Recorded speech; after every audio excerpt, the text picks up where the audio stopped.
ભાભી હા ભાભી 11 વાગી ગયા, ગાડી હટાવવાની ખબર નથી પડતી. કઈ વાંધો નહીં, હમણાં પિયુ ને કઈ ને હટાવી દો. હો પિયુ, ભાઈ ગાડી જરાક નીચે હટાઈ દે ને, ઓલા આંટી નોડે છે.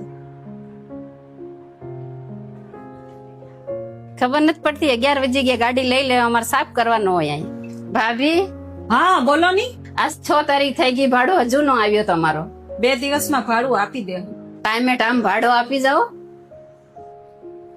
તમને કેટલી વાર કીધો ડાબા માંથી કપડા નહીં હુકવાના, કપડા છે ને બાલ્કની માં જ હુકવાના. હા હારું. ભાભી સીડીમાં પોતો માર્યો? હા ભાભી, મેં બધે મારી દીધું છે. તો અહીંયા તો નથી માર્યો નીચે. ત્યાં મારે થોડું મારવાનું હોય. તમે જ હાલો તો તમે જ મારવું પડે ને. કઈ વાંધો નહીં ભાભી, મારી દેવું ન્યાય. ભાભી લાઈટ બિલ આવ્યો 5000, 2500 તમારે ભરવાના ને 2500 અમારે. કેમ એટલું બધું લાઈટ બિલ આવ્યું? તમે એ વાપરો એ પ્રમાણે આવે બિલ. અમારે તો એક પંખો ને એક લેપ જ છે, તમારે તો એસી ને બધુંય છે. તમે એસી લઈને વાપરો, બિલ તો હરકો જ આવશે. અરે ભગવાન, ભાડે રહેવા માટે કેટલું બધું સહન કરવું પડે.